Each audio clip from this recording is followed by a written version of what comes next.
결국 자녀들 교육하고 사교육비로 다 쓰다 보니까 네. 노후에 고생하시는데 사교육을 좀 줄이고 네. 아이를 위해서 저축을 해줘야죠. 주식 저축 같은 거 네.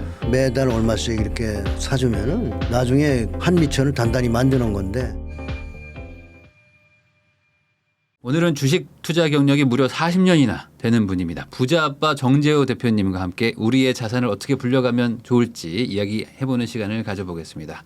대표님 안녕하세요. 네, 안녕하세요. 네. 반갑습니다. 그 필명 부자 아빠로 활동하고 계시는데 이 벌써 이 외모에서 풍기는 어떤 그 포스가 장난이 아니십니다. 이 40년을 투자하셨다고요. 네. 네. 이게 어떻게 하다 보니까 세월이 그렇게 갔어요. 주식이 상당히 재미있거든요. 네. 재미있는데 네. 실패와 성공 이런 것들이 반복하니까 네. 세월이 후딱 가는 거지. 근데 이게 40년 전이라고 하면 사실 그 주식 투자가 뭐 이렇게 흔하게 하지는 않았을 것 같다는 생각도 좀 들고 그때 어떻게 이게 주식 투자를 시작하게 되셨는지. 40년 전에는 사실 증권사에 친구가 있어서 놀러 갔었고 네. 증권사에는 장기 바둑이 있어서 네. 동네 어르신들이 와서 80년대잖아요. 80년대니까 증권하는 사람이 별로 없으니까 네. 홍보하기 위해서 동네 사람들을 이렇게 놀러 오는 장소로 만들어서 놀러 오게 해서 주식을 가르쳤지. 네. 그러니까 그때는 증권사 지점 이렇게 동네에 있는 지점이 객장이 네. 뭐라 그럴까 사랑방이라고 그럴까 그렇게 놀러 다니고 네. 여름 되면 또 수박도 사다 주고 뭐 증권사에서 그래서 그런 것도 먹고 그렇게 네. 놀러 다니면서 조금씩 네. 조금씩 배우고 네. 증권사 직원이 시키는 대로 했으니까 지금 생각하면 뭐가 뭔지 모르고 시작한 거니까 네. 아마 태반에 지금 시작하는 사람들도 뭐가 뭔지 모르고 시작할 겁니다. 네, 그렇죠. 그러니까 주식의 본질을 공부하는 게 네. 상당히 중요한데 내 경험 얘기를 듣다 보면은 네. 무엇을 하지 말아야 되고 무엇이 이제 지름길 가는 길인가를 조금 감잡을 수 있지 않을까 생각합니다. 그렇죠. 또 40년을 하셨기 때문에 또 네.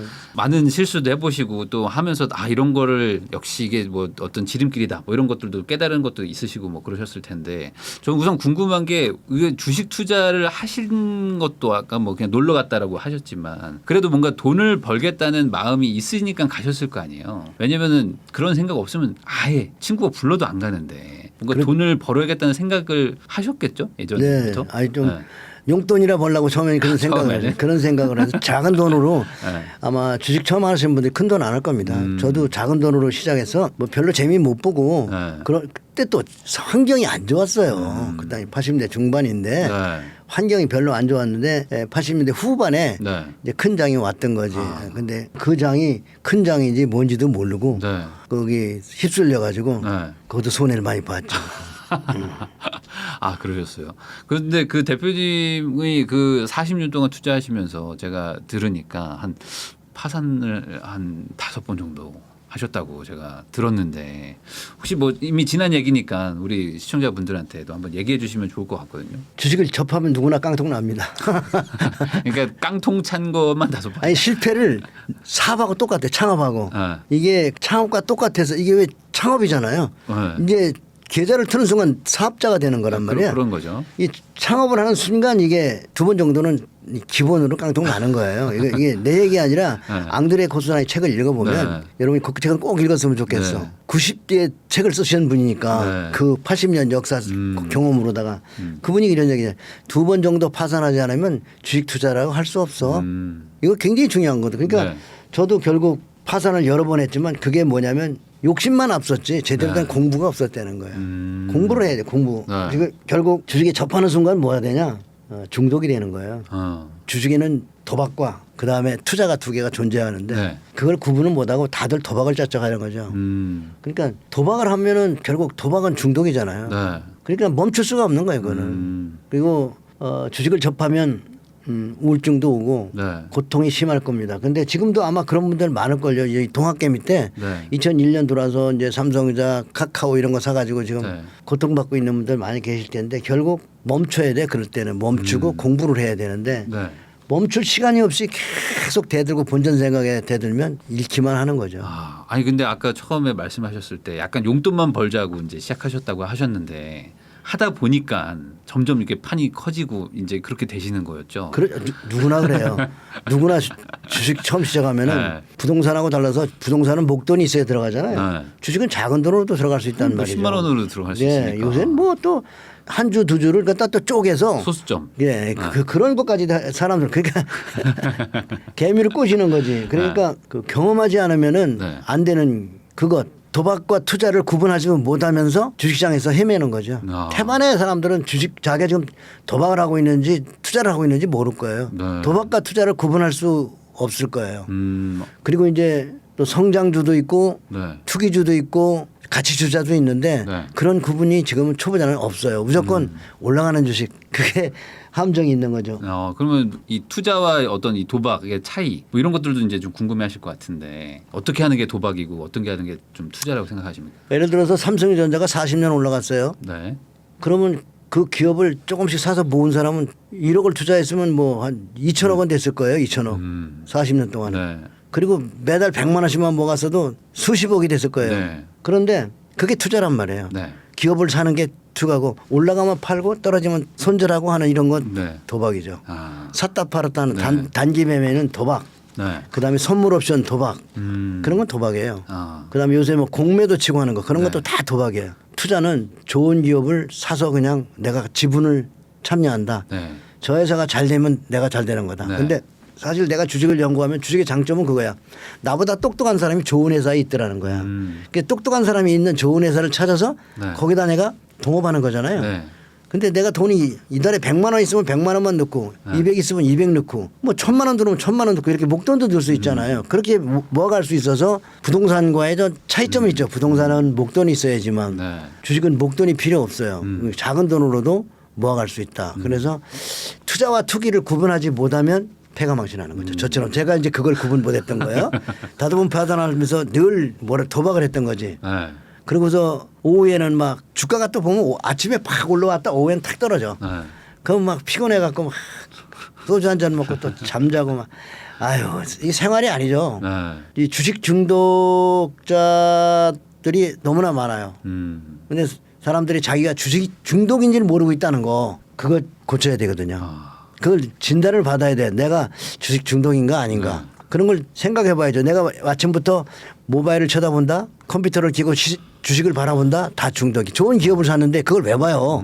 그죠? 그냥 보고 있다. 그건 뭐 나스닥이 올랐다. 종합지수가 떨어졌다. 이런 걸 쳐다보고 있으면 다 그건 도박성이 그죠. 좋은 뭔가 기업은 그 기업을 사는 게 아니라 어느 순간 이제 추세와 흐름을 막 따지면서 이제 그렇지, 주가만 뭐. 보고 있는 거. 그렇지. 그건 다 도박이에요. 그래서 도박과 투자를 구분하지 못하면 네. 투자처럼 하면 부동산 하는 것 같고 단기 매매를 하면 강원랜드 간 거고. 강원랜드 간 사람도 확률이 낮음에도 불구하고 네. 주식보다 더 낮거든. 주식은 안 팔면 수수료가 안 나가는데 네.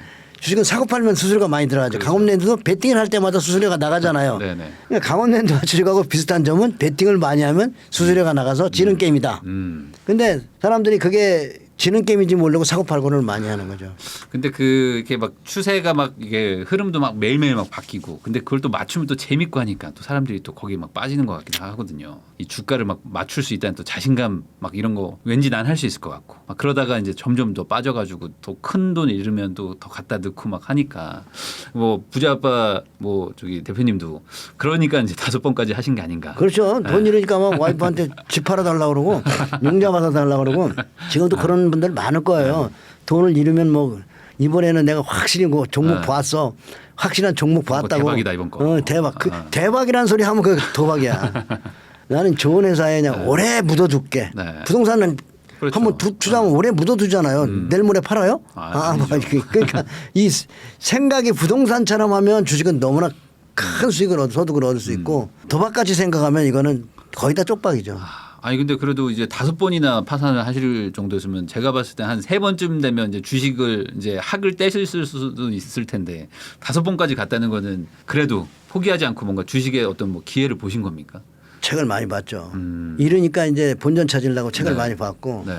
그래서 이제 주식 공부가 이제 세원 파산하고는 그 공부를 제대로 했어요. 아, 주식을. 그래서 종목도 잘 고르고 날 따르는 제자들이 많았어요. 아, 3번 파산하고. 내가 그래서 종목 찾아주면 걔들한테 전부 투기를 못하게 투자를 하게 만들고 네. 정작 나는 네버러지를 썼다는 거야. 네버러지 쓴다는 것은 투기야. 네. 신용을 썼다는 거죠. 그래서 주가가 변동성이 있을 때 네. 파산하는 거야. 그러니까 철저로 주식 투자는 네버러지를 쓰면 안 돼요. 네. 대개 네버러지를 써서 장은 힘들어지니까. 변덕스럽잖아요. 네. 그러니까 언제 변덕스럽게 떨어질 때 파산하는 거지. 네. 그러니까 제자들은 철저하게 잘 가르쳐 주시고 본인은 그러니까 그게 이제 뭐냐면 바로 그게 나중에 파산된 거는 결국 네. 네버러지, 욕심, 탐욕. 결국에 예, 욕심, 탐욕이. 이번에 한번 볼 때. 그러니까 융자 받아서 빨리 먹자는 거 도둑놈 심보. 그거는 주가가 심판을 하는 거니까. 뭐 부동산도 있죠. 그렇죠. 네버러지 쓰는 거. 레버리지 막확 갭 투자한다든가 뭐 그런 거 그런 건데 결국 투자에서도 생각이 잘못되면 생각이 원칙을 만들어야 되거든.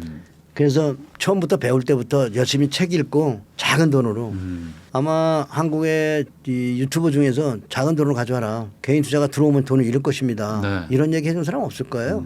위험에 대해서는 고지를 안 해주거든요. 네. 나는 실제 위험을 느껴봤기 때문에 네. 있는 그대로 얘기해 주는데 많은 사람들이 보면 주식은 절대 하는 거야. 뭐 위험에 대해서는 전혀 얘기를 안 해주는 증권 전문가들이 너무 많아요. 그래서 개인 투자가들이 좋은 말만 듣고 들어오면 다 아마 파산하고 힘든 생활을 하시게 되고 주식으로 돈을 나이 먹어서 잃으면 찾지 못해요.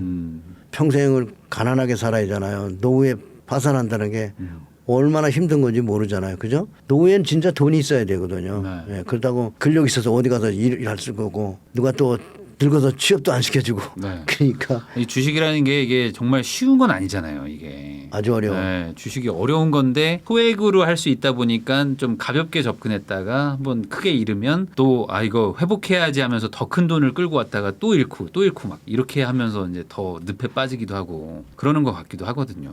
근데 이제 아까 말씀하셨던 거에서 조금 그 책을 많이 보시면서 뭔가 그 파산을 하고 나서 이제 본격적으로 공부하셨다고 했는데 그때 좀 일어날 때 좀 도움 받았던 어떤 책이나 뭐 이런 것들이 있었을까요? 아까 뭐 원칙을 세우는데 많죠. 도움이 됐다. 자기개발청에서 뭐 데일 카네기가 쓴 인간관계론이라든지 네. 종잣돈을 만들어야 하니까 보험회사 다녔잖아요. 그래서 이제 실패해서 성공이라든지 리더의 자기암시라든지 네. 그런 자기개발 책들을 보니까 그런 게 또 주식에도 도움이 많이 되네요. 왜냐하면 주식도 사업이잖아요. 네. 실패했단 말이에요. 그럼 실패 보면 부정적이 되잖아요. 네. 부정적이면 나는 안 돼. 그 부정적이 되면 주식도 장기로 못 들고 가잖아요. 그럼 부정적인 생각에서 긍정의 생각으로 바꾸고 에너지를 얻을 수 있는 게 자기 개발이란 말이에요. 그래서 주식도 사업이기 때문에 네. 주식책만 열심히 봐서는 안 돼요. 반드시 자기 개발 책을 읽고 네. 에너지를 받아야 되거든요. 그래서 저도 자기 개발 책으로다가 에너지를 많이 얻어 긍정적인 에너지를 많이 받아가지고 네. 자신감 있게 막 그 보험 팔러 다녔단 말이에요. 종잣돈을 받으려고. 네. 그러면 똑똑똑하면 노 하잖아요. 네. 동창 찾아갔는데도 보험 안 팔아주잖아요. 얼마나 속상한데요, 그죠? 그렇지만 자기 개발을 하게 되면 그런 거를 잊어버린단 말이에요. 자기 책, 이겨내고. 그쵸? 네. 책 속에 이런 말이 있어요. 하루에 5집씩 한 달 20집만 방문해라. 네. 하루에 5집이면 네. 100집이죠. 100개죠. 네. 거기서 최소한도 10%는 된다. 아니면 5%만 되면 돼. 네. 한 달에 5건만 하면 성공하는 거거든요. 네. 그래서 그 확률 이론 있죠. 네. 그런 걸 들으면 자신감 있죠. 오늘 똑똑 노 괜찮습니다. 난 그러네. 확률이 있으니까. 네. 그래서 그런 책들의 에너지를 얻고 그 다음에 기운을 가지고 나도 할 수 있다는 그런 생각을 가졌죠. 그러니까 너무 주식으로 힘들고 어려우면 사람들이 이제 페인이 돼. 네. 그래서 막 좌절하고 다른 일도 안 걷다라고 안방에서 그냥 들어누워 있잖아요. 그때 여러분이 뛰쳐나가야 되는 것은 책을 읽어야 돼. 자기개발 책을 읽어야 되고 네. 저는 자기개발 책을 많이 읽어줘요. 그래서 보통 사람들이 자기개발 책을 읽으면 일벌이 그 노얄제리를 먹어서 왕벌이 되잖아요. 여왕벌이. 그죠? 똑같아. 인간이 달라진다고. 훈련받은 개가 되는 것 같이. 그죠? 네. 그러면서 인간이 성공하려면 반드시 자기개발 책을 읽어야 된다. 요새는 자기개발 책을 유튜브에서 많이 읽어주더라고. 읽어주죠. 그냥 찾아서 듣기만 하면 돼. 네. 문제는 내가 얼마나 긍정적으로 받아들이느냐, 얼마나 좋은 유튜브를 찾느냐. 요게 아마 관건일 거예요. 그러니까 결국에 사람의 마음먹기에 따라서 이게 사람의 인생도 바뀌는 건데. 그렇죠. 이게 보통 자기가 좀 부정적으로 생각을 하고 마음을 계속 먹고 있으니까 인생이 또 부정적으로 되는 거 아니겠어요? 그렇죠. 결국에 그런 걸 이제 바꿔야 되는데 아까 말씀하신 것처럼 책을 통해서 이제 그렇게 바꾸셨다. 네네. 그러면 이제 그 뒤로부터 이제 주식에서 이제 유의미한 성공을 얻으셨기 때문에 이 자리까지 오셨을 텐데 그러면서 바꾼 게 어떤 그 책으로 생각하는 어떤 마인드 말고도 많으셨을 것 같은데 다른 것도 있지 않으셨을까요? 행복이죠. 행복? 행복도 네. 결론적으로 행복이 그냥 뚝 떨어지는 게 아니잖아요. 네. 행복은 내가 행복하다고 생각하는 사람만 행복한 거예요. 네. 그죠? 나 오늘 어떤 그 집안에서 뭐 무슨 일이 있어도 행복하다고 오늘 난 생각하는 거잖아요. 네. 행복. 네. 행복을 모르면 돈이 아무 있어도 소용없어. 네. 행복을 찾아야 되거든요. 근데 행복하는 방법, 행복해지는 방법, 네. 이런 것들도 책 속에서 찾고 네. 사실 그 삶에 대한 공부가 안 돼 있으면 맨날 부정적이 돼 사람이. 네. 아유, 나는 왜 이렇게 안 되나 뭐 오늘 칙칙해 뭐 이렇게 그죠? 근데 아침부터 일어서 오늘 굉장히 화창한 날씨야. 굿데이 막 이러면서 나 혼자 스스로 긍정 에너지를 막 이렇게 일으키는 네. 거야. 네. 그렇지 않으면 인상이 굳어갖고 막 이렇게 에너지 그러면은 인생이 슬픈 거죠. 그러니까 이런 것들이 결국에 이 투자에 도움이 되더라라는 걸 그렇죠. 깨달으신 거잖아요. 그렇죠. 아. 투자에서 성공하려면 네. 지금 실패봤다 그러면은 네. 멈춰야 돼. 지금 중독이거든. 자기가 중독인지도 모르고 지금 막 달려가고 있을 거야. 실패했을 때 계속 하는 게 안 좋아요. 그럼 실패했을 때는 멈춰야 돼. 무조건 멈춰야 돼. 나도 멈췄어요. 나도 멈추고 네. 돈 떨어지니까 멈출 수밖에 없더라고. 더 떨어져가지고 멈췄지. 멈추고 책 많이 읽고 네. 또 보험 세일 많이 열심히 했고 그런 시간 동안에 자숙하고 우선 본업에 충실하고. 예, 그다음에 주식책을 봐도 다시 이제 내가 옛날에 뭐 잘못했었네. 예, 그런 것들을 이제 깨닫게 됐었죠. 그러면 반대로 실패하는 분들은 그걸 못한 사람들이겠네요. 책 같은 거 어떤 뭐 인풋을 안 넣고 하던 대로 그냥 계속하고. 그렇죠. 하던 대로 계속하면 그건 100% 망하는 거고 그러다가 거의 이제 부정적이 되죠. 아, 이거 안 되는 거야. 안 된다. 그러니까 지금 엄청나게 주식에 손댔다가 네. 실패 보고 안 하는 사람이 굉장히 많고요. 많죠. 주식 그거 안 되는 거라고 하는 사람들이 너무나 많습니다. 왜냐하면 그냥은 안 돼. 내가 해보니까 그냥 그렇게 해서는 안 된다고. 주식의 근본을 아까처럼 도박과 투자를 구분해야 되고 그다음에 좋은 종목을 발굴하는 것, 기업을 발굴하는 것 이런 것들이 다 많은 그 책 읽고 기업을 분석해보고 기업을 다 분석해봐야 되거든. 네. 그런 것들을 오래 하다 보면은 직관이 생기잖아요. 직관. 그걸 뭐래요? 감이라고 그럴까? 네. 그 경험. 그런 것들이 와야 돼요. 그런 시간을 갖고 오래오래 해야 되거나 아니면 이제 그런 종목을 또 잘 그 가치 투자를 잘 하셔가지고 재미는 없지만 거기서 적당한 수익을 내시는 분들이 있잖아요. 아주 짜릿한 얘기 안 하고. 그러니까 유튜브도 여러 형이 있어요. 네. 재미있게 얘기하고 성장주로 막 화끈하게 먹는 얘기를 하는 사람과 재미없지만 네. 1년에 뭐 20% 25%씩만 먹을래 하는 분들이 있더라고요. 네. 근데 그런 게 정석 투자거든요. 정석 투자는 그렇게 가는 거예요. 그게 꾸준히 가는 거지. 어느 때 한 번 쭉 올라서 먹었다고 그게 내 게 아니야. 그건 잠시 보관하는 것뿐이에요. 대개 초보자가 성공하면 더 많이 잃게 돼 있어요. 자만심에 빠져가지고 네. 이거 주식 별거 아니잖아 이러면서 그렇죠. 아무래도 이게 처음에 좀 운빨로 좀 벌게 되면 그 다음에 작게 넣어서 돈을 벌게 되니까 야 이거 한 1억 넣었으면 더 벌었을 텐데 하면서 더 많이 넣었다가 그때 좀 꼬꾸라지는 경우들도 많죠. 그럼 그게 왜 그러냐면 주식에 버블이 있거든. 네. 부동산은 버블 있죠. 있죠. 장이 좋을 때 그건 버블이란 말이에요. 네.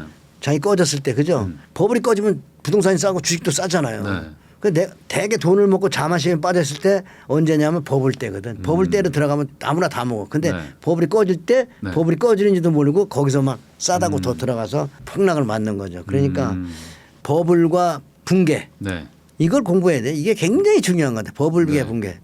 그렇게 그걸 알려보면은 사이클이지. 네. 시장의 사이클을 공부해야 돼. 부동산하고도 거의 같이 다니네요. 경기가 좋을 때 같이 좋고 네. 경기가 나쁠 때 거의 같이 나쁘잖아요. 그러니까 꺾임을 모르면 네. 때를 알아야 되는데 네. 버블이라서 엄청 비싼 데가 들어가서 질러 놓으면은 골치 아픈 거죠. 그러면 어떤 이 그 40년 동안 투자하시면서 보면 주식에서도 이제 뭐 상승과 하락을 뭐 많이 겪으셨을 텐데 어떤 이런 그 붐이 오고 버블이 또 뭐 이제 꺼지고 하는 것들을 이제 뭐 대략적으로 알 수 있는 어떤 뭐 그런 기준 같은 거 좀 있으세요? 책을 많이 봐야 되고 그다음에 시세를 봐야 되겠지. 시세요? 부동산도 그래프가 있죠. 네. 이 그래프를 보면은 그래프가 말하잖아요. 네.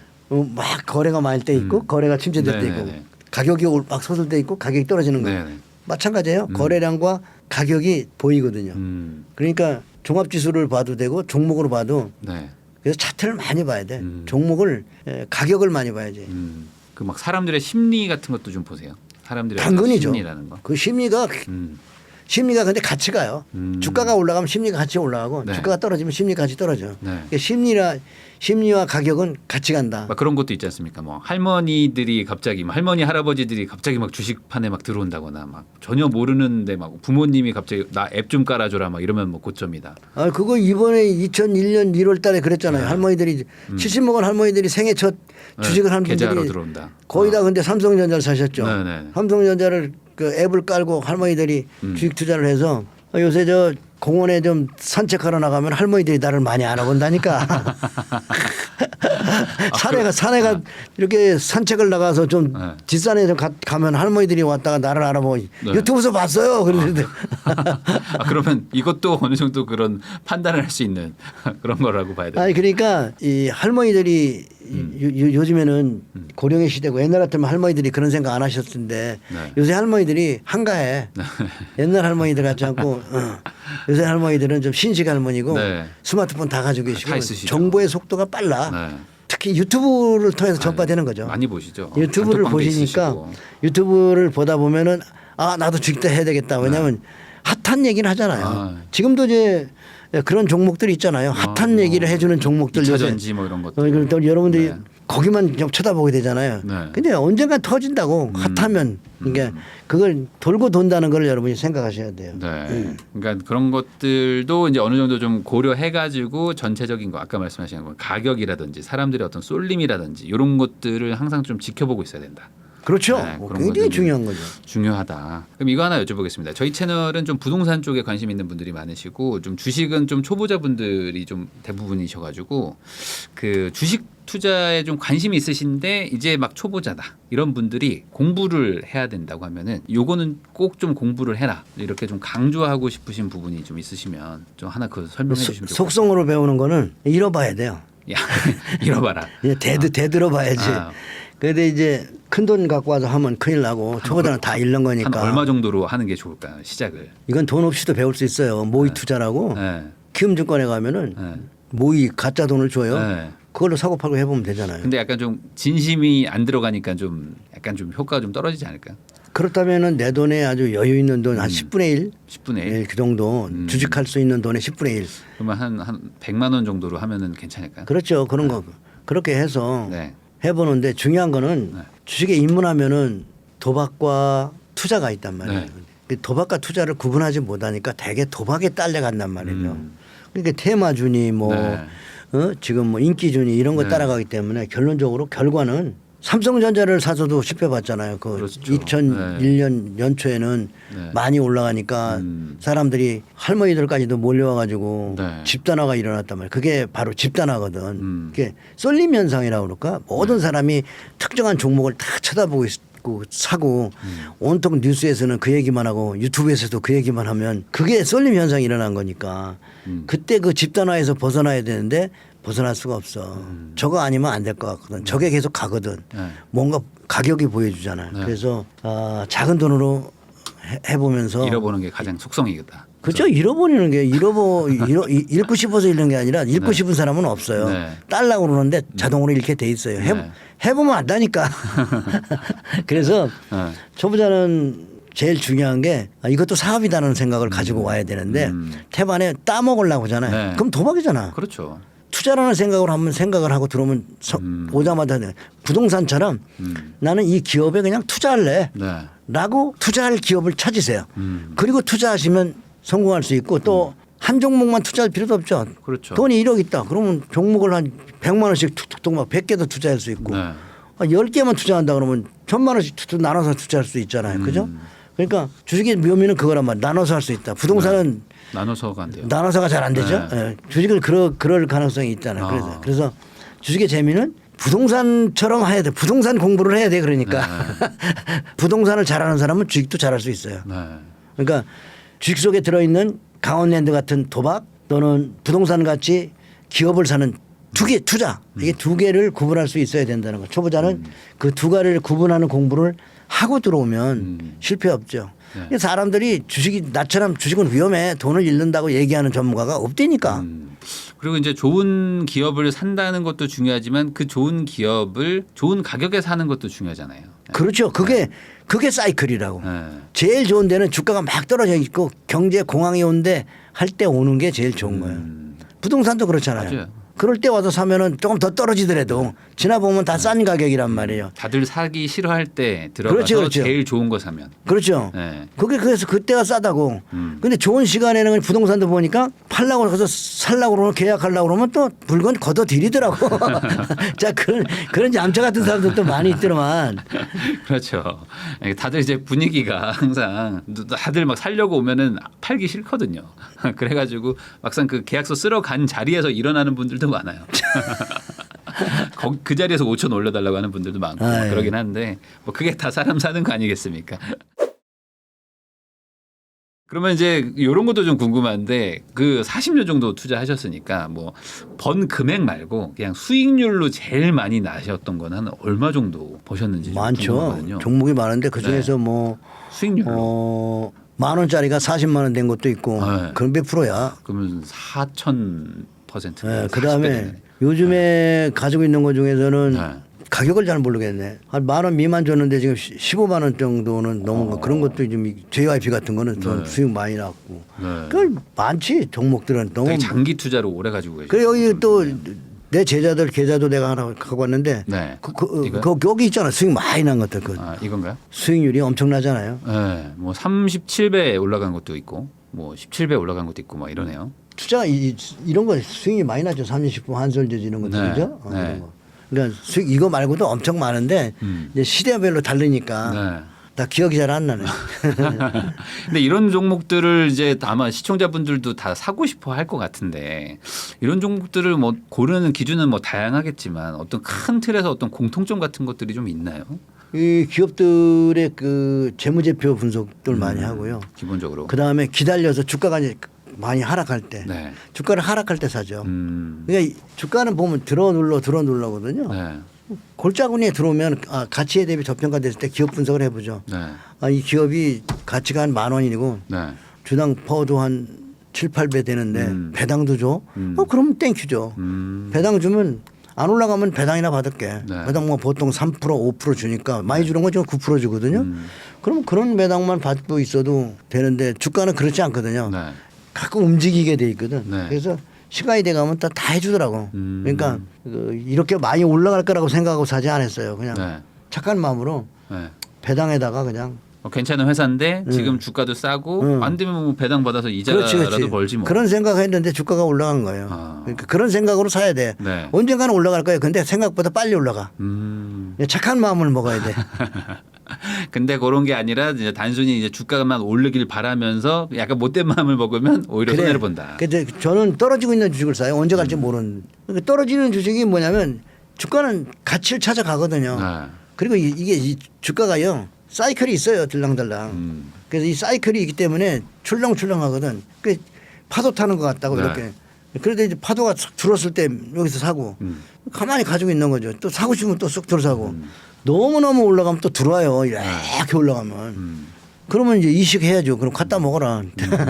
그냥 어느 정도 오르면 또 팔아야 되는 것도 또 팔아야 되고. 예, 너무 지독하게 이제 뭐 끝까지 다 먹으려고 하면 안 뉴스 되고. 나오고 인기 붙고 네. 뭐 한대더라 뭐 막 그러면서 이제 핫해진 거 사람들이 많이 몰리고 그러면 그건 버블 난 거거든요. 네.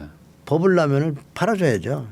근데 이제 어떤 분들은 또 이렇게 얘기하지 않습니까? 뭐 예를 들어 뭐 애플 같은 주식처럼 그냥 절대적으로 좋은 회사를 사서 계속 가지고 있어라. 이런 전략도 있다. 맞아. 우리나라에서 삼성전자가 그런 거죠. 네. 삼성전자가 올랐다가 조정할 때는 한 50% 빠져요. 네. 애플도 그랬어요. 50% 빠졌다가 다시 또 종고점 갔다 이렇게 갔으니까 결론적으로 네. 우량한 종목들도 네. 결국에 이제 부침이 있다. 그렇지 네. 다 있죠. 네. 그런데 그걸 견디고 가는 사람들이 장기 투자하는 거예요. 기업을 사는 사람들은 그 50% 빠질 때 네. 어떤 때는 삼성전자 75%도 빠졌거든요. 네. 예를 들어서 1억이면은 2,500 남은 거야. 아무리 회사를 내가 믿고 있어도 그렇게까지 빠지면 그게 진짜 버티기 힘들다는 거죠. 장기 투자가 그래서 사리가 나와. 그게 참 돌을 닦아야 돼. 돌. 아 그러면 어떻게 저기 대표님께서는 그렇게 장기 투자 한 종목을 믿고 꾸준히 사라라는 거 주의세요? 아니면은 그래도 적절할 난 때 또 팔고 적절할 때 다시 또 사고 두 가지 다 섞어서 해요. 섞어서 해라. 네, 섞어서. 너무 하나만 믿고 아니 근데 가기는 장기 힘들죠. 투자 하려고 그랬는데 네. 투기꾼이 들어와서 탁 땡겨 놓잖아요. 상한가가. 네. 그러면 팔아야지. 너무 많이 올라가면 그거는 있잖아요. 단기적으로 풍선 같아서 터지면 50% 이상 빠집니다. 너무 오르면 또 너무 빠질 수가 네. 있으니까 그거 급등이잖아요. 네. 급등한 것들은 풍선이 터지는 거랑 똑같아. 막쫙 올라갔다 터지면 팍 파져요. 그러니까 괜히 거기에 휘둘릴 필요가 없군요. 네, 그래서 너무 가치에 비해서 올라가면은 네. 일단 팔아주는 거죠. 그런 것도 또 근데 때가 되면 다 내려오더라고. 근데 내가 보니까 너무 너무 그 핫한 인기가 붙을 때가 있어요. 네. 예, 그런 종목들은 특히 중소형주가 네. 나는 이제 대형주하고 중소형주를 다 하는데 네. 대형주는 완만히 다니는데 중소형주는 막 한 번에 막 10배씩도 갔다가 5배 10배씩 가버리니까. 예, 삼성전자는 그렇게 안 가거든요. 삼성전자 갈 때 보면 많이 가면 더블 네, 그렇죠. 그리고 50% 조정받고 이런 식으로 네, 가거든. 네. 근데 막 중소형주들은 갈 때 보면 막 10배씩 갔다가 10배 갔다가 80% 날라가. 그러니까 그런 거는 한 번씩 팔아줘도 한 번씩 팔고 그럴 필요도 있다. 그러면 요 마지막으로 그 투자를 이제 하시다가 실패하시는 분들도 좀 많고 그리고 좀 주식 시장이 또 조금 좀 좋았다가 또 요즘에 또 뭐 안 좋고 막 하셔가지고 요즘 좀 지쳐 있는 분들도 좀 있는데 그런 분들한테 좀 조언 한번 해주시면 좋을 것 같아요. 또 오랜 또 장기적으로도 투자 경험이 많으시니까. 네. 초보자는 주식에 입문하면은 돈만 따먹으려고 하다 보면 중독에 걸려요. 네. 근데 잘 본인이 중독에 걸린지 모르는 거야. 아, 이런 중독을 치료해 주는 데도 없어. 네. 내 스스로가 아침부터 컴퓨터를 킨다, 모바일을 킨다. 이게 다 중독이야. 네. 그리고 올라가는 종목 사서 먹고 나올라온다. 이거 다 중독이야. 그러니까 떨어지고 있는 종목을 장기로 투자할래라고 이렇게 산다. 그거하고 다르잖아요. 그죠? 그러니까 자신을 체크해보고 책 읽고 그다음에 제일 좋은 방법은 이제 꾸준히 그 장기 투자를 하고 가치 투자를 하는 분들을 찾아서 그분들하고 이제 동행하는 것은 굉장히 좋은 투자라고 생각해요. 그래서 그런 사람들 찾는 게 어려운 일이지. 그렇게 해서 그 사람들을 따라서 모의 투자해보는 거죠. 네. 돈을 투자할 필요는 없잖아요. 네. 가상으로 써보고 저 사람들이 사는 종목이 이런 거인데 나는 같이 한번 사볼까? 나는 돈 투자하고 연필로 사볼래. 그래도 나중에 다 볼 수 있잖아요. 가격을. 네. 비교해볼 수. 그렇게 공부하는 게 제일 좋아요. 모의 투자를 하라는 게 굉장히 중요한 거예요. 연필로 투자하는 게 가장 좋은데 사람들은 도박은 또 돈이 걸려야 돼. 돈이 안 걸리면 재미가 없거든요. 그러니까 근데 주식은 정말 위험한 겁니다. 공부 안 하면 가져온 돈이 무조건 다 뺏어가요. 네. 여기 주식시장에 마귀가 있거든.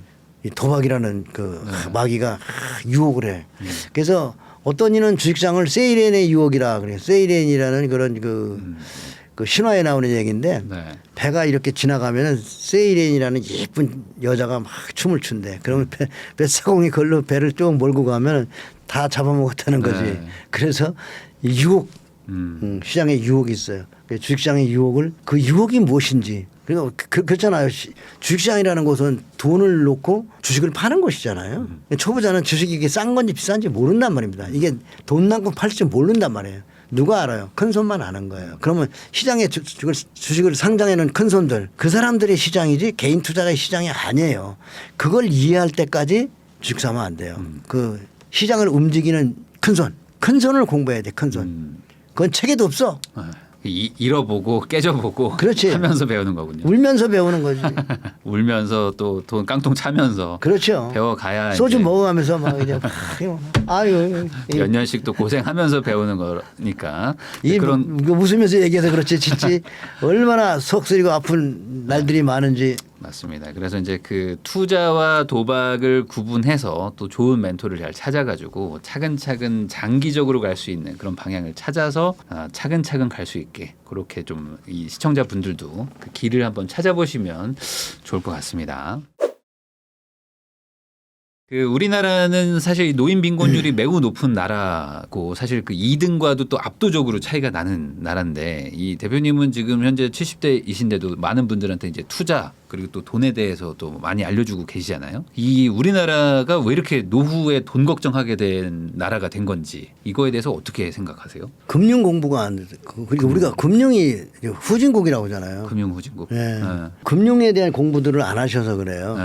그러니까 결론적으로 또 그리고 정부에서도 미국처럼 401k라는 금융저축을 할 수 있도록 그런 제도들을 미국에는 월급의 10% 받으면 금융저축 하잖아요.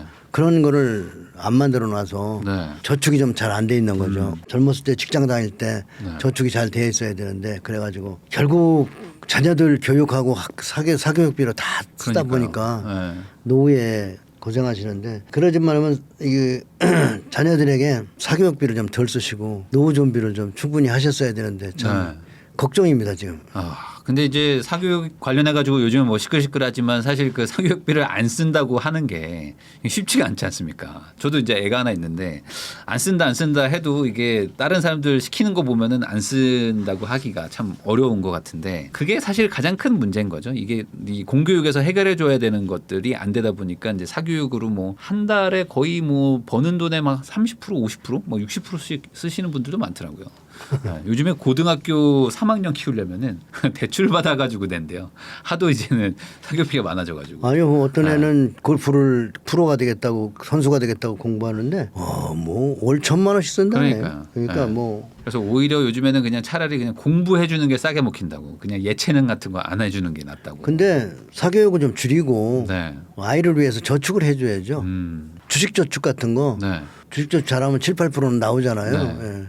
ETF를 사더라도 그렇게 저축을 해주면은 좋은 기업을 골라서 저축하듯이 매달 얼마씩 이렇게 사주면은 나중에 걔가 한 미천을 단단히 만드는 건데 우리는 사교육에 너무 쏟아붓고 있는 거죠.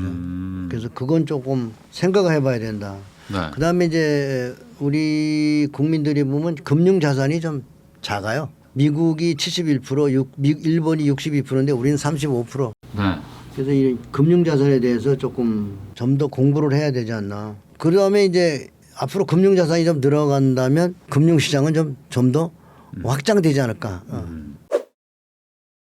그러면 이제 개인적으로 좀 궁금한 건데 왜 이렇게 우리나라는 이제 금융 자산이 자꾸 이제 부동산 쪽에 이렇게 많이 몰린다고 생각하세요? 부동산의 역사가 부동산이 또 워낙 우리나라가 역사가 짧고 또 이렇게 부동산에서 성공한 게 그동안 너무 크잖아요. 또 강남 역사가 보면 강남에서부터 시작된 거 아니에요. 그래서 지금까지 불패니까 사람들이 부동산에 주라고 매달리는 거죠. 그러니까 이제는 조금 약간 좀 분산해야 될 때가 오지 않았나. 일본 사례를 보면 그렇죠.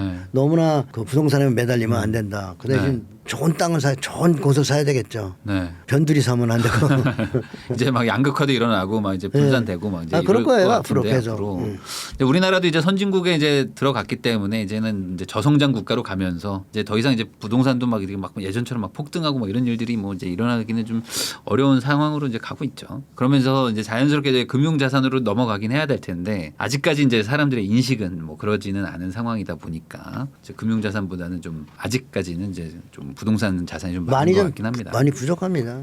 이제 그런데 아까 말씀하신 것 중에 그 미국은 이제 뭐 401k 뭐 이런 걸로 해가지고 아예 그냥 국가적으로 이제 금융 자산을 계속 뭐 강제하면서 갖게 하고 연금화 해가지고 이제 국민들이 이제 주가가 오르면 자산도 같이 늘어나는 구조인데 우리나라는 이제 그런 것들도 없고 주식도 약간 좀 투기성으로들 다들 막 하고 단타만 하려고 하고 간접 투자도 안 하고 다 직접 투자해가지고 다 깨먹고 막 이런 것들이 있다 보니까 좀 늘어나는 자산도 없고 사교육도 막 하고 하니까 총체적인 난국인 것 같기는 한데 그러면 이제 대표님이 보시기에는 자녀한테 들어가는 사교육을 다 끊기는 좀 어렵지 않습니까? 현실적으로. 그러면 좀 어떤 뭐 솔루션 같은 게 좀 있을까요? 과외하던 거 좀 한 3개 중에 하나만 좀 줄일까요? 그렇죠. 줄여야죠. 줄이고 과외 줄여야 되고 좀 생각해봐야죠. 교육을 남이 하니까 맹목적으로 시킨다는 그런 욕심보다는 그리고 아이들이 스스로 공부할 의욕이 나서 좀 뭐라 그럴까 또 놀 시간도 줘야 돼. 너무나 공부하는 시간만 가지면은 그것도 그래요. 우리 어릴 적에는 학원이 어디 있어. 그러니까 애들이 다 동시에 안 하면 되는데 근데 이게 우리 애만 안 하면 불안하니까 이게. 그래서 참. 그 과외를 좀 줄이고 네. 아예 금융 자산을 좀 사주고 좀 많이 노는 시간을 주는 게 좋아요. 그래야 이제 애가 생각하는 시간도 있고 좀 그렇지. 그러면은 그 이제 줄인 어떤 사교육비 가지고 이제 이 아이한테 주식을 사줘라. 그러면 어떤 걸 사줘야 될지 좀 막막해 하실 것 같거든요. 왜냐면 부모님들도 잘 모르는데 아이한테 주식을 사주려고 하면 어떤 거를 사줘야 되지? 이렇게 생각하시는 분들한테 좀 조언을 해주시면 좋을 것 같거든요. 그러니까 공부를 해야 되는데 공부가 안 된 상태에서는 코덱스 200 아예 그냥 지수에 투자. 지수에 투자하는 게 좋죠. 아. 어차피 지수는 우상향하니까 네. 지수에 꾸준히 집어넣는 게 좋습니다. 한 달에 뭐 100만 원, 100만 원, 50 그냥 꾸준히 네. 코덱스 200을 투자하는 게 좋습니다. 아, 그럼 아예 미국 투자는 어떻습니까? 미국 주식 투자. 우리가 이제 2007년에 중국 투자하고 한국 동남아가 잘 됐잖아요. 이머징 네. 마켓이. 네. 근데 그 이후에 이제 미국이 지금 올해 10년 넘게 올라갔잖아요. 네. 그래서 사람들이 전부 미국에 쏠림이 많이 일어났기 때문에 이것도. 쏠림이 일어났기 때문에 이제는 이머징 마켓 네. 예를 들어서 한국이나 중국 이런 데로 이제 좀 한 번 더. 이머징으로 좀 가는 게 앞으로는 왜냐 거기 주가가 너무 싸져 있거든. 네. 미국 주식은 상대적으로. 높아져 있고 거기에 한국 사람들까지 전부 몰려가고 전 세계 사람들이 다 몰려갔잖아요. 네. 그러면은 그게 마냥 가는 건 아니거든요. 예, 그래서 그러니까 뭐든지 사람들이 너무 몰리면 조금 좀 그리고 사람들이 그 시장을 너무 선호하면 네. 그래서 이제 사람들이 다 물어보고 미국 가야 된다. 한국은 장은 안 돼. 네. 그러면 한국 가야 돼요. 미국 남들이 가야 뭔가 아니라고 할 때. 그렇죠. 네, 그렇게 또 생각해 볼 수도 있는 부분이겠네요. 그러니까 아이한테 사교육비를 쓰는 거는 애가 공부를 너무 하고 싶어 하면은 뭐 하지만 뭐 애가 뭐 하기 싫어하는데 뭐 억지로 할 돈이면 차라리 주식을 사주면서 그렇죠. 장기적으로 봐라. 이렇게 하면 될 것 같고요. 그러면 이제 그거는 이제 아이에 대해서 하는 거라면 본인 나의 어떤 노후 대비도 해야 되는데 네. 이런 거는 어떻게 해야 될까요? 이거 어떤 확실한 노후 대비 방법 같은 게 있을까요? 노후 대비도 네. 물론 이제 정말 좋은 기업을 사서 네. 이렇게 묻어두면 좋지만 기업을 보는 눈이 없다면 네.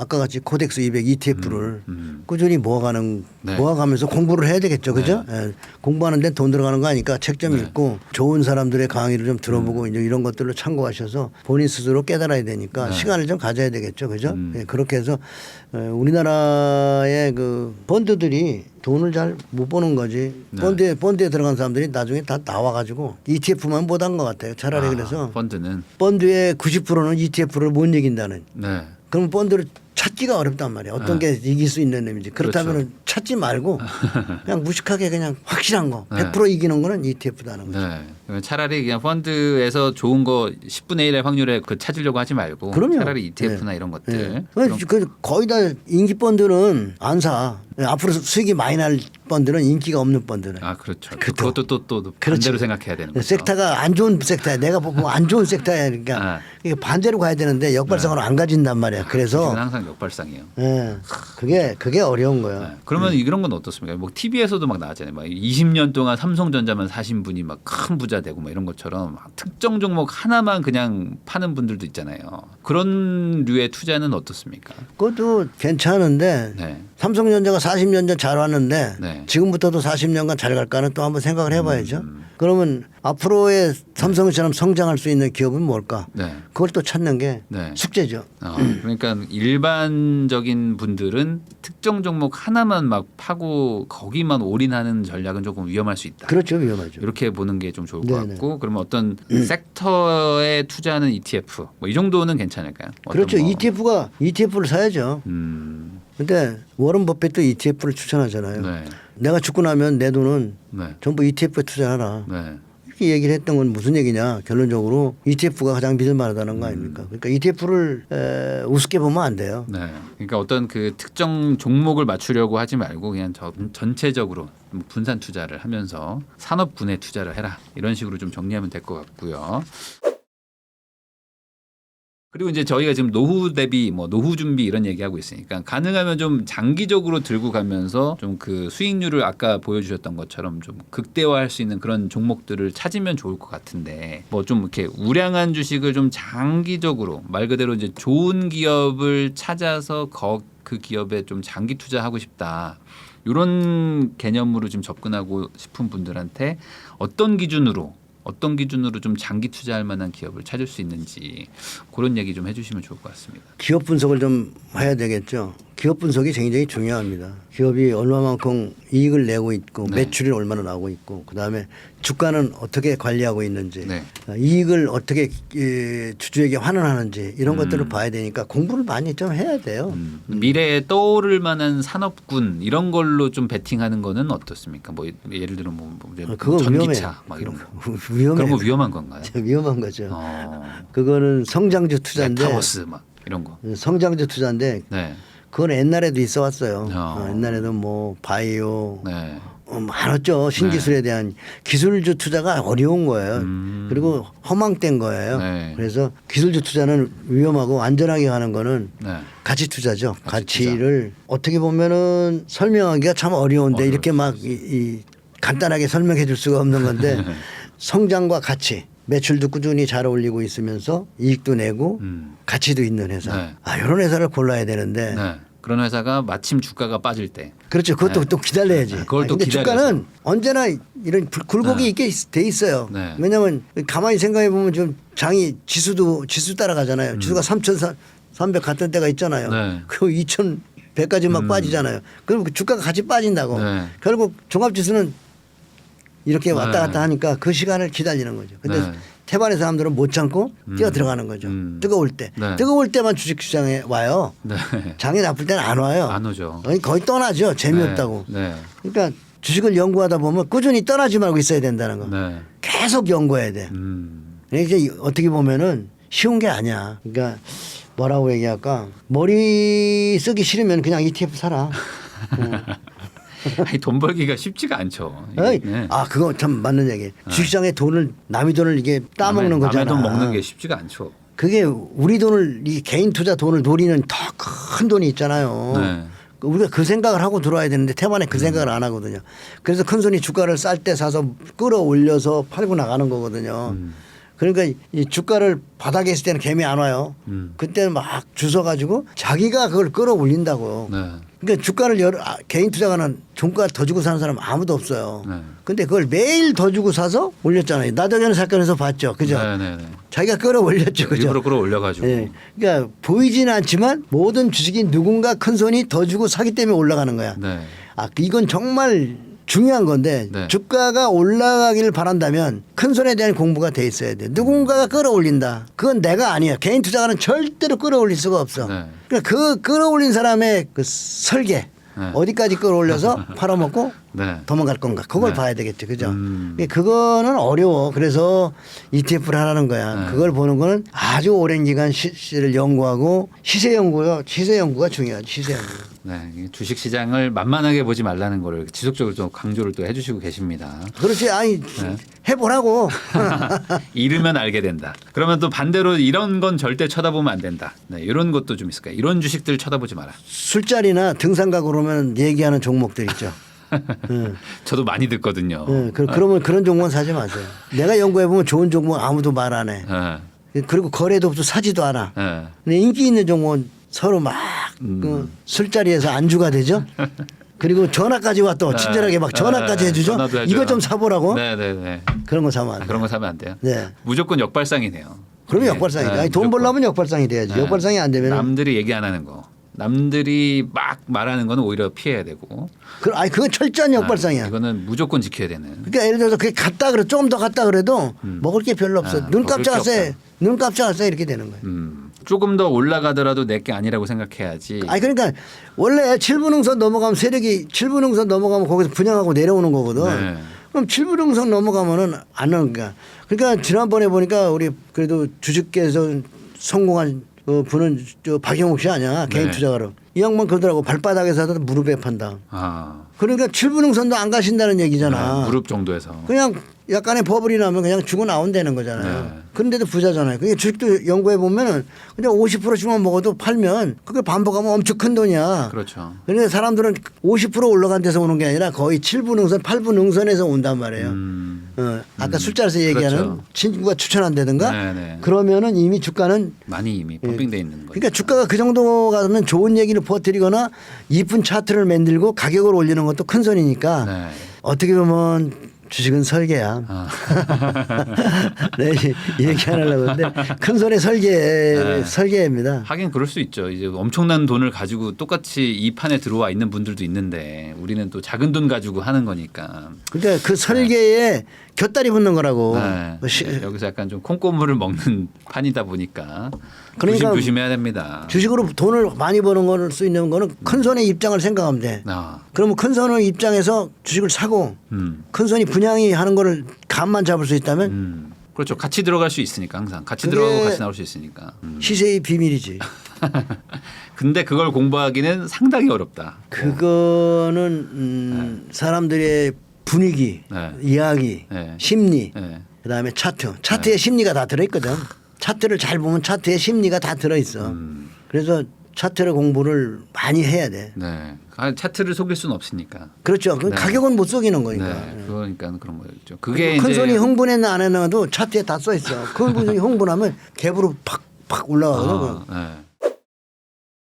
그러면 이것도 좀 설명을 좀 해주시면 좋을 것 같습니다. 지금 초보자고 아직 주식 투자를 좀 안 했지만 주식 투자로 좀 성공할 만한 사람인지 아닌지 스스로 좀 체크를 해볼 수도 있잖아요. 내가 이런 사람이면 주식 투자했을 때 좀 성공할 수도 있겠다. 그런 성향이 있을까요? 사람의 어떤 성공하는 성향? 드물어 그런 사람. 태반의 사람은 오면은 안 된다. 큰 손의 설계에 넘어가는 거지. 그렇기 때문에 도매뱀처럼 냉정해야 되고 의심이 많아야 돼. 냉정하고 의심 많고. 의심을 해야 된다고. 네네. 오랜 경험을 해야 되고 입문하면 네. 무슨 분야든지 만 시간의 법칙 있잖아요. 네. 그럼 매년 만 10년이잖아. 10년에 사이클 2번 좀 돌아가거든. 네. 그럼 2번 정도 꼭대기도 잡아봐야 돼. 그래야 이해. 그래서 주식시장에 들어오면 무조건 실패 보는 거야. 근데 절대 포기하지 말고 내가 드리고 싶으면 적은 돈으로 경험하라는 거야.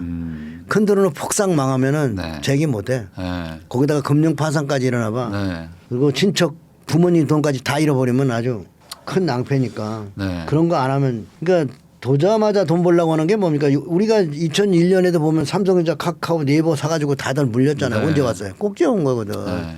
그래서 그거를 생각하면 주식은 연구해야 돼. 그게 네. 카카오도 보면 큰 손이 다 팔아먹은 거 아니야? 네. 삼성전자도 거기서 96,000원대 큰 손이 다 판 거고. 네. 그러니까 그게 큰 손의 설계고 작전이란 말이야. 그런데 거기서 얼마나 매스컴에서 또 뭐 동학개미고 이게 네. 다 그런 작업이 그냥 이루어졌겠습니까? 네. 그게 다 작업이란 말 작업. 네. 그런 것들이 이제 뭐 없지 않았겠죠. 그러니까 이제 그런 것들까지 증거는 없어. 증거는 없어요. 그죠? 네.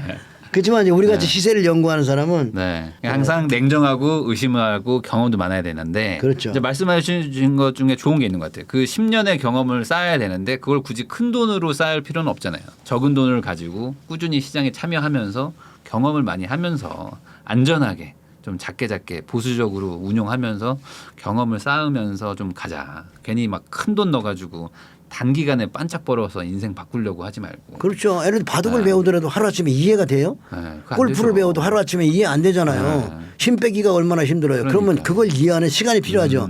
주식도 마찬가지예요. 그러네요. 주식은 고도의 그 큰 손의 설계로 넘어가는 거거든. 그러니까 네. 이게 어떻게 보면은 월스트리트나 이런 큰 시장도 보면 어마어마한 큰 돈들이 다 놀고 있는 겁니다. 그러니까 우리가 그걸 이해를 해야 돼요. 네. 그래서 그들이 하는 그 작업에 우리가 편승하고 곁다리 붙는다 그럴까? 곁다리. 네. 그래서 욕심 비우고 공부 많이 해야 됩니다. 네. 그러면은 이제 마지막으로 이 노후 대비로 용으로 아니면 내가 이제 큰 부자 되겠다라는 생각으로 주식 투자를 하겠다라고 결심한 분들한테 그래도 이제 40년 투자 경력을 가지고 계시기 때문에 마지막으로 이 말은 꼭 해주고 싶다. 조언 한마디 있으시면 해주시면 좋을 것 같습니다. 공부하지 않고 돈 벌려고 하면 반드시 실패돼. 그러니까 왜냐하면 이게 돈을 솔직히 이런 얘기 안 하고 싶은데 주식을 너무 순진하게 보면 안 된다 그러죠. 큰 손이 만들어 놓는 시장이잖아요. 그 시장의 승자는 큰 손입니다. 네. 그들은 돈을 잃을 줄 모르는데 주가가 떨어질 때 샀단 말이에요. 그리고 그걸 끌어올려서 사람들을 끌어가지고 하나로 말하면은 공연을 하고 있는 거예요. 그걸 우리가 이해해야 되니까 네. 그걸 모르고 오면 다 당한다. 그러니까 뭐 해야 돼요? 공부해야 되고 더 연세 많은 분들 특히 내가 연세 많은 분들이 주식 투자를 이제 막 목돈 갖고서 하려고 하는 분들이 많고 그런 분들 많아요. 저번에 또 비트코인 설계도 있더만 다단계 뭐 이렇게 강의도 있고 막 그런데 늙어서 튀기려고 하지 마세요. 그냥 쓰셔야 돼요. 네. 그거 가지고 튀기려고 나 다 잃어가지고 노후에 얼마나 고생들 하는데. 그리고 설명 듣고 돈을 벌 수 있는 게 없어. 일단 하여튼 설명에 가면 그거 위험한 거야. 설명에는 안 된다. 하여튼 비코인이고 주식이고 설명해. 저번에 보니까 뭐 뭔 가수 나와가지고 설명해 하더만. 그죠? 예. 그러니까 그렇게 집단으로 모여서 하는 그런 건 아니다는 거지. 예. 자기가 이뤄야 되고 자신 스스로 깨달아야 돼. 주식이 뭔지를 깨달아야 되니까 정말 피나는 노력을 해야 되고 성공한 사람들을 찾아다니는 게 제일 발품 파는 게 제일 중요하죠. 그래서 성공한 사람 찾아다니고 그들에게 조언을 구하고 그들이 어떤 매매를 하는지를 공부하는 게 굉장히 중요합니다. 네. 그래서 주식을 만만히 보지 마라. 우리가 보이지 않는 큰 손이 시장에 존재하고 있고 네. 그들이 노는 장터에 개인 투자가는 모두 소모품이다. 그러니 그걸 이해하면 곁다리부터 따먹을 수도 있고 네. 이해하지 못하면 맨날 당한다. 그리고 제가 쓴 책 주식 시세의 비밀의 한 구절을 매수 매도 비밀을 읽어드리겠습니다. 매수할 때는 만인이면 만인이 비관할 때가 매수하기 좋은 시기고 매도할 때는 만인이면 만인이 낙관적일 때가 매도하기 좋은 시기다. 즉 대중들의 생각과 시세는 반대로 간다는 뜻이다. 이상입니다. 어찌 보면 오늘의 인터뷰를 가장 관통하는 한 문장이지 않는가 싶습니다. 역발상도 중요하고 남들과 항상 다르게 가야지만 돈을 벌 수 있고 그리고 이제 이 판을 움직이는 사람이 누구냐 이거를 알아야지만 우리가 돈을 벌 수 있다. 이런 얘기까지 해주셨습니다. 오늘은 부자아빠 주식학교의 정재호 대표님을 모시고 부자가 되기 위한 마인드와 실전 투자 방법까지 공부하는 시간을 가져봤습니다. 지금까지 저는 내 집 마련부터 건물주까지 부익남TV의 부익남이었습니다. 시청해주신 여러분들께도 감사하다는 말씀 전하겠습니다. 대표님 오늘 너무 고생 감사합니다. 많으셨습니다. 좋은 시간이었습니다. 예.